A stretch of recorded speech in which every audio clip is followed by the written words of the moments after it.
दिवसभर कष्ट केल्यानंतर प्रत्येक कामगाराच्या मनात एकच प्रश्न असतो, जेव्हा माझे हातपाय थकतील तेव्हा माझं कसं होईल. पण आता काळजी करण्याची गरज नाहीये, कारण भारत सरकारने असंघटित क्षेत्रातील कामगारांसाठी एक सुवर्ण संधी आणली आहे. ती म्हणजे ई श्रम कार्ड पेन्शन योजना.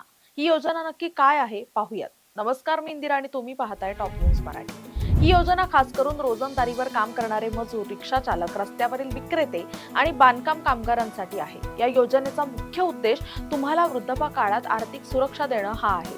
वयाची 60 वर्षे पूर्ण झाल्यावर तुम्हाला दरमहा 3,000 पेन्शन थेट तुमच्या बँक खात्यात जमा होईल, म्हणजेच वर्षाला 36,000चा हक्काचा आधार.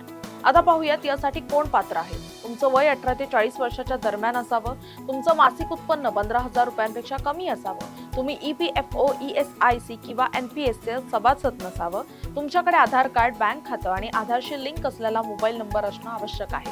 हप्ता आणि गुंतवणूक ही एक मानधन योजना आहे. यात तुमच्या वयानुसार तुम्हाला दरमहा 55 ते 200 रुपयांपर्यंत छोटी रक्कम जमा करावी लागते. विशेष म्हणजे जेवढे पैसे तुम्ही भरता तेवढेच पैसे सरकार सुद्धा तुमच्या खात्यात जमा करतं. समजा तुम्ही 100 रुपये भरले तर सरकार 100 रुपये देईल. असे एकूण 200 रुपये तुमच्या पेन्शन फंडात जमा होतील. नोंदणी कशी करावी, तर नोंदणी करणं हे अतिशय सोपं आहे. तुम्ही स्वतः ishram.gov.in या वेबसाईटवर जाऊन नोंदणी करू शकता.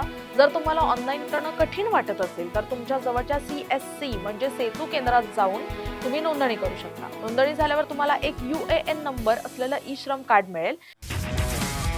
तुमची car, electric panel, data server आगीपासून सुरक्षित आहे का? नाही? मग आजच बसवा F Protect temperature activated fire suppression device.